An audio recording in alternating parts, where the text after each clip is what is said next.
नमस्कार विद्यार्थी मित्रांनो आज आपण NG चंदावरकर यांच्याबद्दलची माहिती या ठिकाणी पाहणार आहोत। लक्षात घ्या, न्यायमूर्ती रानडे, न्यायमूर्ती KT तेलंग यांच्या विचारसरणीचा प्रभाव असणारे हे NG चंदावरकर काँग्रेस पक्षामध्ये मवाळ गटाचे समर्थक राहिल्याचं एकंदरीत दिसून येतं। हे तेच NG चंदावरकर आहे ज्यांनी विठ्ठल रामजी शिंदे यांच्या सोबत डिप्रेस क्लास मिशनची स्थापना केली आणि लक्षात घ्या, डिप्रेस क्लास मिशनचे अनेक वर्ष ते अध्यक्ष देखील राहिल्याचं आपल्याला या ठिकाणी पाहायला भेटतं। सन 1900 मध्ये लाहोरमध्ये काँग्रेसचं अधिवेशन झालं होतं। या अधिवेशनाचे ते अध्यक्ष देखील या ठिकाणी आहेत आणि म्हणजेच आपल्याला हे म्हणावं लागेल की पहिले मराठी भाषिक अध्यक्ष म्हणून NG चंदावरकर यांचा या ठिकाणी गौरव या ठिकाणी केला जातो। तर या प्रकारे विविध अंगानं या ठिकाणी महत्वाची भूमिका या ठिकाणी बजावणारे, सामाजिक क्षेत्रामध्ये त्याचबरोबर राजकीय क्षेत्रामध्ये महत्वाची भूमिका बजावणाऱ्या या NG चंदावरकरांबद्दलचा संपूर्ण माहिती आपण आजच्या या लेक्चर्स मध्ये या ठिकाणी पाहणार आहोत। तेव्हा सुरू करूया यांच्याबद्दलचा महत्वाचा या ठिकाणी वृत्तांत। लक्षात घ्या, NG चंदावरकर जर आपण या ठिकाणी पाहिलं तर त्यांची प्राथमिक माहिती आधी आपण या ठिकाणी पाहून घेऊ।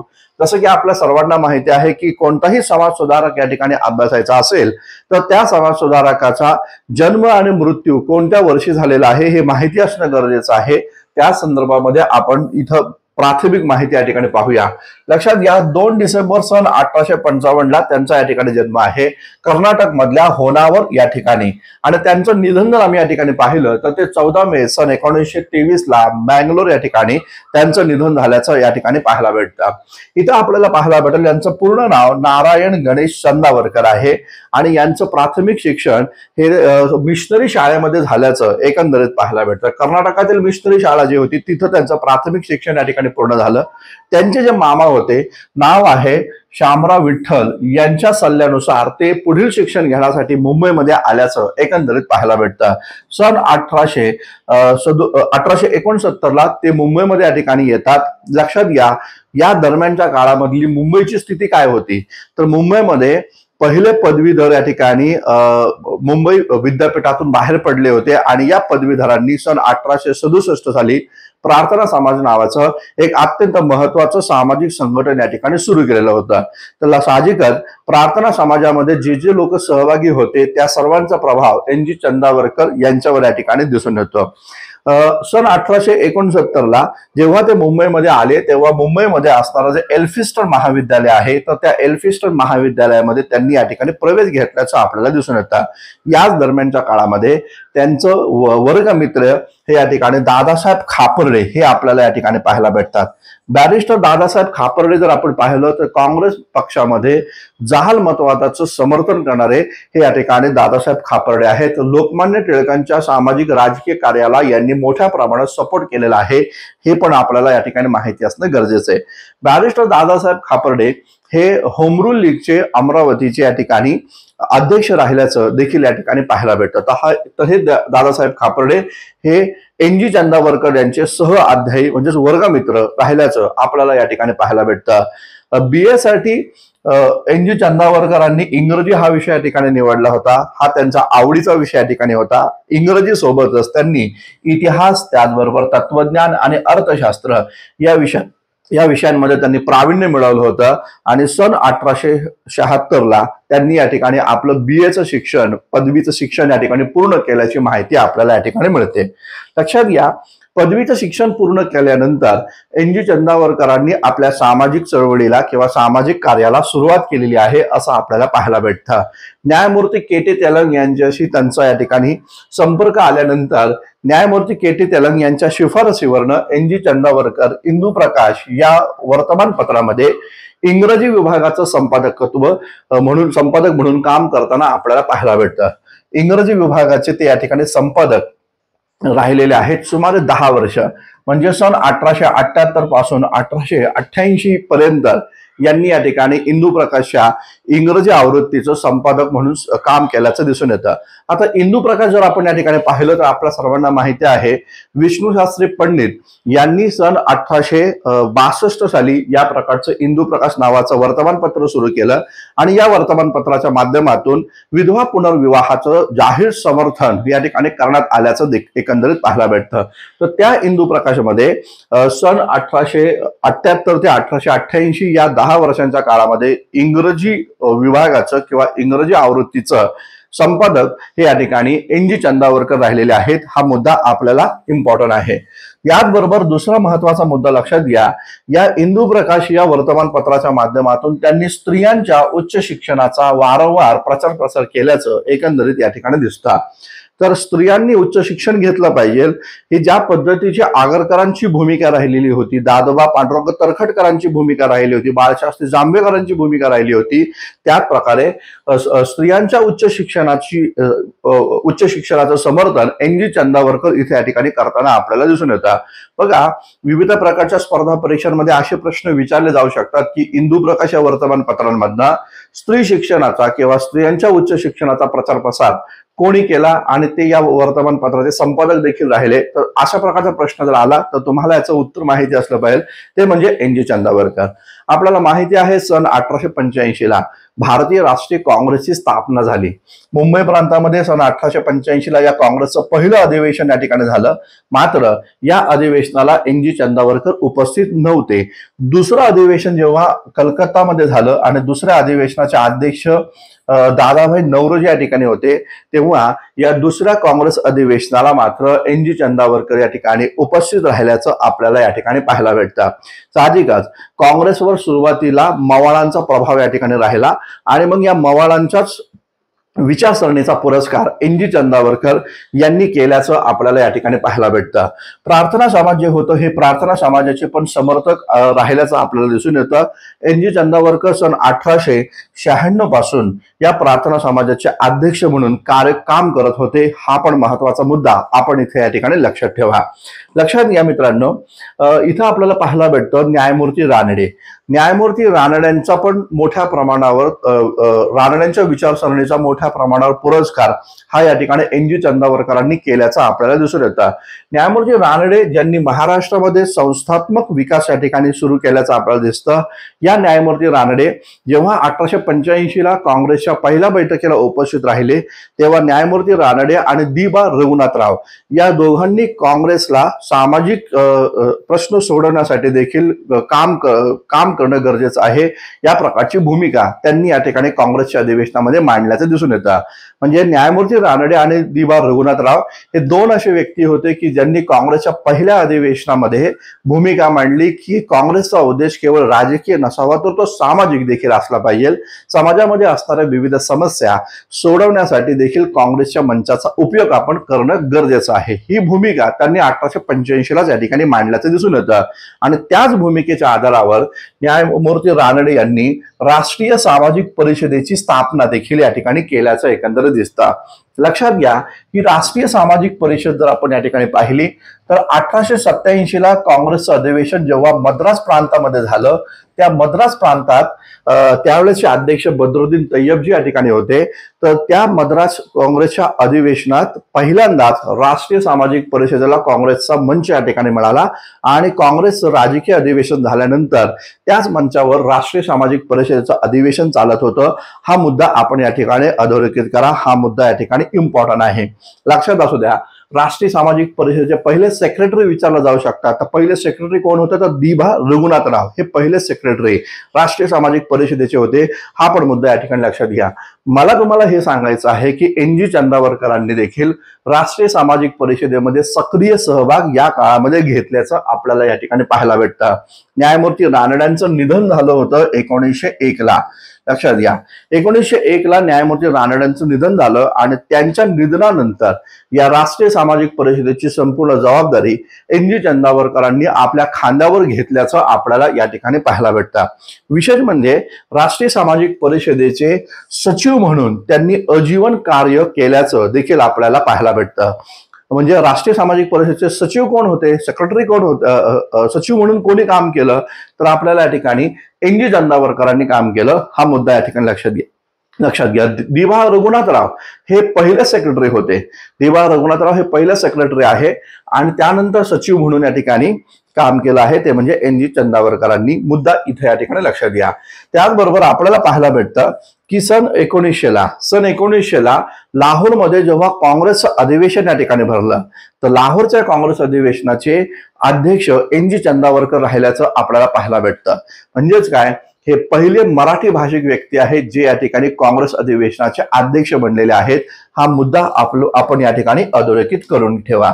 पुढे आपल्याला पाहायला भेटतं की NG चंदावरकर जे आहेत हे मुंबईमध्ये जी रॉयल सोसायटी या ठिकाणी सुरू करण्यात आली होती त्या रॉयल सोसायटीच्या शाखेचे अध्यक्ष हे या ठिकाणी NG चंदावरकर होते. हा मुद्दा या ठिकाणी लक्षात घ्या. आता ही जी रॉयल सोसायटी जी स्थापन झाली तर त्या स्थापनेमध्ये जगन्नाथ शंकर शेठ यांचा सहभाग राहिला. रॉयल सोसायटीच्या माध्यमातून जे नियतकालिक सुरू झालं होतं ज्याचं नाव होतं एशियाटिक रिसर्च, तर त्या एशियाटिक रिसर्च मध्ये लिखाण करणारे पहिले भारतीय कोण होते तर शास्त्री जांभेकर होते. हा मुद्दा या ठिकाणी लक्षात घ्या. त्याचबरोबर तिसरा मुद्दा हा लक्षात ठेवा की मुंबईच्या रॉयल एशियाटिक सोसायटीच्या शाखेचे अध्यक्ष NG चंदावरकर राहिलेले आहेत. हा मुद्दा या ठिकाणी इम्पॉर्टंट आहे. पुढे पाहायला भेटतं की मुंबई विद्यापीठ, तर त्या मुंबई विद्यापीठाचे पण कुलगुरू म्हणून NG चंदावरकरांनी काही काळ कार्य केल्याचं आपल्याला या ठिकाणी पाहायला भेटतं. पुढे आपल्याला पाहायला भेटेल की 1901 पासून 1912 पर्यंत 1901 पासून 1912 पर्यंत NG चंदावरकरांनी राजकीय संन्यास घेतल्याचं या ठिकाणी पाहायला भेटेल. परंतु राजकीय संन्यास जरी यांनी घेतला तरी त्यांनी त्या काळामध्ये सामाजिक क्षेत्रातील कार्य पुढे चालू ठेवलेलं आहे असं आपल्याला या ठिकाणी पाहायला भेटतं. मग या दरम्यानच्या काळामध्ये NG चंदावरकरांनी काय केलं, तर या दरम्यानच्या काळामध्ये NG चंदावरकरांनी कायद्याचं शिक्षण पूर्ण केलं आणि कायद्याचं शिक्षण पूर्ण केल्यानंतर मुंबई हायकोर्ट जे होतं तर त्या मुंबई हायकोर्टामध्ये त्यांनी या काळामध्ये या ठिकाणी न्यायाधीश म्हणून कार्य केल्याचं या ठिकाणी पाहायला भेटतं. न्यायाधीशाची जबाबदारी त्यांच्यावर आली म्हणून त्यांनी राजकीय संन्यास घेतल्याचं आपल्याला या ठिकाणी पाहायला भेटेल. पुन्हा मग आपल्याला या ठिकाणी दिसून येतं की 1901च्या नंतर म्हणजे याच दरम्यानच्या काळात 1901 ते 1912 या दरम्यानच्या काळामध्ये त्यांनी अस्पृश्य उद्धाराचं कार्य हाती घेतल्याचं या ठिकाणी पाहायला भेटेल. आणि मग त्यांचं जे सामाजिक क्षेत्रातील कार्य हे वीरा शिंदे यांच्या डिप्रेस क्लास मिशन सोबत राहिल्याचं एकंदरीत या ठिकाणी दिसून येतं. आपल्या सर्वांना माहिती आहे की डिप्रेस क्लास मिशनचे पहिले अध्यक्ष देखील NG चंदावरकरच या ठिकाणी होते. डिप्रेस क्लास मिशनचा उद्देश काय होता, तर डिप्रेस क्लास मिशननं अस्पृश्यांचा सर्वांगीण विकास करण्याचा उद्देश या ठिकाणी बाळगला होता. त्याचबरोबर अस्पृश्यांच्या मुलांना शाळांमध्ये या ठिकाणी पोहोचवणं, त्यांची आर्थिक स्थिती सुधारवणं या प्रकारची भूमिका डिप्रेस क्लास मिशनची राहिल्याचं एकंदरीत दिसतं. मागच्या लेक्चरमध्ये आपण शिवराम जन्मा कांबळे यांच्याबद्दलची माहिती या ठिकाणी पाहिली होती. 1903 साली शिवराम जन्मा कांबळे यांनी सासवड या भागामध्ये अस्पृश्यांची पहिली परिषद भरवली आणि त्यानंतर 1905 ला भिंगारमध्ये अहमदनगरच्या भिंगारमध्ये अस्पृश्यांची दुसरी परिषद भरवली होती. आणि या अस्पृश्यांच्या दुसऱ्या परिषदेला शिवराम जन्मा कांबळे यांनी वीरा शिंदे यांना आमंत्रित केलं होतं. तर त्या भागामध्ये तिथल्या अस्पृश्यांनी आपले दुःखाची गाऱ्हाणी जेव्हा वीरा शिंदेपुढे वाचून दाखवली तेव्हा वीरा शिंदेंनी अस्पृश्य उद्धारासाठी मुंबई प्रांतात 1906 ला डिप्रेस क्लास मिशनची स्थापना केली आणि त्यांच्या सोबत NG चंदावरकर हे या ठिकाणी सुरुवातीपासून शेवटपर्यंत राहिल्याचं एकंदरीत या ठिकाणी पाहायला भेटतं. लक्षात घ्या, इथं आपल्याला अस्पृश्य उद्धाराच्या संदर्भात NG चंदावरकरांची काय नेमकी भूमिका आहे ती आपण इथे या ठिकाणी मी बोर्डवर तुम्हाला दिलेली आहे, जेणेकरून त्यांची भूमिका आपल्याला अस्पृश्य उद्धाराबद्दल स्पष्टपणे या ठिकाणी दिसून येईल. ते काय म्हणतात पहा, नीच मानलेल्या लोकांना वर आणण्याचा प्रयत्न करण्याने आम्ही स्वतःला वर आणत आहोत हे समजणं गरजेचं आहे. म्हणजे बघा, काही सवर्ण समाजाचे लोक होते की जे अस्पृश्य उद्धाराचं कार्य करत होते, परंतु ते अस्पृश्य उद्धाराचं कार्य करत असताना असं भावना मनामध्ये ठेवत होते की आम्ही अस्पृश्यांवर उपकार करत आहोत. तर इथं NG चंदावरकर अशा लोकांना या ठिकाणी स्पष्टपणे सांगतायत की नीच मानलेल्या म्हणजे अस्पृश्य लोक जे आहेत तर त्यांना वर आणण्याचा प्रयत्न म्हणजे आम्ही स्वतःला वर आणण्याचा प्रयत्न करत आहोत असं आपण या ठिकाणी समजणं गरजेचं आहे. पुढे ते म्हणतात, हे पवित्र कार्य करीत असताना या लोकांचा आम्ही उद्धार करणार हा घमेंडीचा विचार आमच्या अंतःकरणात न शिरो. म्हणजे आम्ही अस्पृश्यांवर उपकार करत आहोत, त्यांची स्थिती सुधारवत आहोत, ही जी घमेंडी उच्चवर्णीय लोक या ठिकाणी बाळगतात तर तशा प्रकारचा विचार आमच्या अंतःकरणात न शिरो ही प्रार्थना ते करताना एकंदरीत दिसतं. पुढे ते म्हणतात, आम्ही सर्वांना या घोर अन्यायामुळे जी अधोगती मिळाली आहे म्हणजे अस्पृश्यता ही या संपूर्ण देशाचीच या ठिकाणी देशालाच लागलेला कलंक आहे. आणि ते असं म्हणतात, आम्हा सर्वांना या घोर अन्यायामुळे जी अधोगती मिळाली आहे, जो समाज आमचा अधोगतीला गेलेला आहे ती टाळून सर्वांचा सारखाच उद्धार होणार आहे, सर्वांचा सारखाच उद्धार होणार आहे. म्हणजेच काय, एन जी चंदावरकर हे या ठिकाणी सर्वांचा समान पद्धतीनं विकासाचा पुरस्कार करताना एकंदरीत दिसतं. ते म्हणतात ब्राह्मणाचा पण तेवढाच विकास झाला पाहिजे आणि जेवढा विकास ब्राह्मणाचा होतोय तेवढा अस्पृश्याचा पण झाला पाहिजे, या भावनेचं समर्थन एन जी चंदावरकर या ठिकाणी करताना एकंदरीत दिसतं. ते पुढे असं म्हणतात की असा साधा आणि सात्विक भाव आम्हामध्ये निरंतर जागृत राहावं, ही भूमिका ते मांडतात. म्हणजे त्यांचं सरळ स्पष्ट म्हणणं आहे की अस्पृश्यांची स्थिती सुधारवणं म्हणजे आम्ही आमच्या समाजाला व आमच्या स्वतःला उंचावर आणण्याचा प्रयत्न करत आहोत आणि अस्पृश्यता नष्ट करणं म्हणजे आम्ही अस्पृश्यांवर उपकार करत आहोत, असं बिलकुल या ठिकाणी समजू नका. आणि त्या घमंडीमध्ये जर कोण राहत असेल तर त्यांनी ती घमंडी सोडून द्यावी, अशी घमंडी आमच्या अंतःकरणामध्ये न येऊ, ही भूमिका ते मांडतात. आणि त्याचबरोबर ब्राह्मणाबरोबरच अस्पृश्यांचाही समान पद्धतीने विकास या ठिकाणी व्हावा, या प्रकारच्या भूमिकेचं ते समर्थन करताना एकंदरीत या ठिकाणी पाहायला भेटत. अत्यंत महत्वाचा विचार हा आपल्याला इथे या ठिकाणी पाहायला भेटेल. पुढे आपल्याला या ठिकाणी दिसून येईल की एन जी चंदावरकर जे आहेत तर त्या एन जी चंदावरकर आणि वीरा शिंदे, विठ्ठलरामजी शिंदे यांनी एक अत्यंत क्रांतिकारी निर्णय भारतीय इतिहासामध्ये घेतला. तो काय होता तो नीट समजून घ्या. सन 1917ला जेव्हा काँग्रेसचं अधिवेशन कलकत्तामध्ये झालं, काँग्रेस अधिवेशन जेव्हा कलकत्तामध्ये झालं तेव्हा त्या अधिवेशनामध्ये अस्पृश्यता निर्मूलनाचा प्रस्ताव हा वीरा शिंदे आणि त्याचबरोबर एन जी चंदावरकर यांनी मांडल्याचं एकंदरीत दिसून येतं. आणि लक्षात घ्या, या प्रकारच्या अस्पृश्यता निर्मूलनाच्या प्रस्तावावर प्रत्येक काँग्रेस पुढाऱ्याला स्वाक्षरी करण्यास यांनी भाग पाडलेला आहे. हा पण एक महत्वाचा मुद्दा आपण इथे या ठिकाणी लक्षात घ्या. पाहायला असं भेटतं की जेव्हा काँग्रेसचं कलकत्तामध्ये अधिवेशन झालं, त्या अधिवेशनामध्ये लोकमान्य टिळक एकमेव होते की ज्यांनी अशा प्रकारच्या अस्पृश्यता निर्मूलनाच्या प्रस्तावावर स्वाक्षरी करण्यास नकार दिला होता. हा मुद्दा पण आपण या ठिकाणी लक्षात ठेवा. पुढे आपल्याला पाहायला भेटतं की एन जी चंदावरकर आणि वीरा शिंदे या दोघांनी मिळून मुंबई प्रांतामध्ये सन 1918ला पहिलं अखिल भारतीय अस्पृश्यता निर्मूलन परिषद या ठिकाणी आयोजित केलेलं आहे, असं एकंदरीत दिसतं. तर ऑल इंडिया लेवलवर अस्पृश्यांना संघटित करून त्यांची परिषदेचं आयोजन एन जी चंदावरकर आणि वीरा शिंदे या ठिकाणी करतात. आणि विशेष म्हणजे या अधिवेशनामध्ये डॉक्टर बाबासाहेब आंबेडकरांचा सत्कार करण्याचं प्रयोजन देखील या ठिकाणी करताना एकंदरीत दिसून येतं. बाबासाहेब आंबेडकर नुकतंच MA आणि PhDचं शिक्षण घेऊन भारतामध्ये या ठिकाणी आले होते आणि भारतात आल्यानंतर त्यांनी या ठिकाणी सिडनहम कॉलेजमध्ये अर्थशास्त्राचे प्राध्यापक म्हणून या ठिकाणी नोकरी मिळवली होती. अस्पृश्यांमधला ही पहिली व्यक्ती होती ज्यांनी विदेशामध्ये जाऊन PhD धारण केली, BAचं शिक्षण पूर्ण केलं, MAचं शिक्षण पूर्ण केलं. तर या बाबासाहेब आंबेडकरांचा सत्कार या परिषदेमध्ये करण्याचं निश्चित केलं होतं. मात्र बाबासाहेब आंबेडकरांनी या परिषदेला हजेरी लावली नाही, हा महत्वाचा मुद्दा आपण या ठिकाणी समजून घ्या. आता बाबासाहेब आंबेडकरांनी इथं हजेरी न लावण्यामागचं काय कारण आहे, तर बाबासाहेब आंबेडकरांचा विरोध डिप्रेस क्लास मिशनला होता. हा मुद्दा या ठिकाणी लक्षात घ्या. डिप्रेस क्लास मिशन बद्दल बाबासाहेब आंबेडकर काय भूमिका मांडतात, ते भूमिका अशी मांडतात की या डिप्रेस क्लास मिशनचा उद्देश अस्पृश्यता नष्ट करणं आहे आणि अस्पृश्यांचा सर्वांगीण या ठिकाणी विकास करणं आहे. जर असं आहे तर डिप्रेस क्लास मिशनच्या कार्यकारिणीमध्ये एकही अस्पृश्य सदस्य का बरं नाही, का डिप्रेस क्लास मिशनला संपूर्ण भारतामध्ये एकही लायक अस्पृश्य व्यक्ती मिळाला नाही का, या प्रकारचा सवाल ते या ठिकाणी विचारताना एकंदरीत या ठिकाणी पाहायला भेटतात. हा मुद्दा अत्यंत महत्वाचा मुद्दा हा आपण या ठिकाणी समजून घ्या. बाबासाहेबांनी या प्रकारच्या सत्काराला हजेरी लावली नाही, हे लक्षात घ्या. पुढे आपल्याला दिसून येतं की जेव्हा या अस्पृश्यता निर्मूलनाची परिषद झाली, त्या परिषदेमध्ये लोकमान्य टिळकांना पण आमंत्रित करण्यात आलं होतं.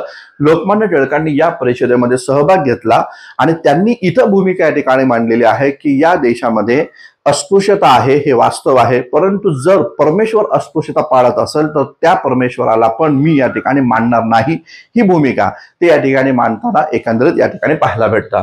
पुढे आपल्याला पाहायला भेटतं 1912ला इंदोर संस्थान जे आहे तर त्या इंदोर संस्थानचे प्रधानमंत्री म्हणून एन जी चंदावरकर या ठिकाणी काही काळ काम करताना एकंदरीत दिसतं. तर हे संस्थान आणि त्या संस्थानाशी संबंधित व्यक्ती कोण आहे, हे नावं आपल्याला लक्षात ठेवणं गरजेचं आहे.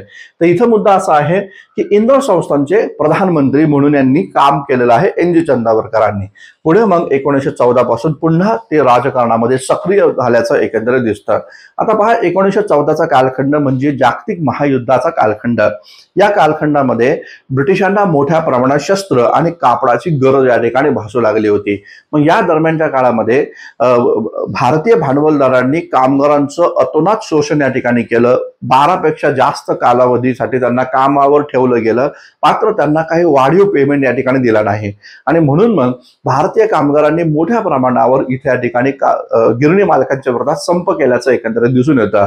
मग अशा सगळ्या परिस्थितीमध्ये NG चंदावरकर जे आहेत त्यांनी कामगारांची बाजू घेऊन कामगारांसाठी या ठिकाणी मोठमोठे लढे देखील दिल्याचं आपल्याला दिसतं.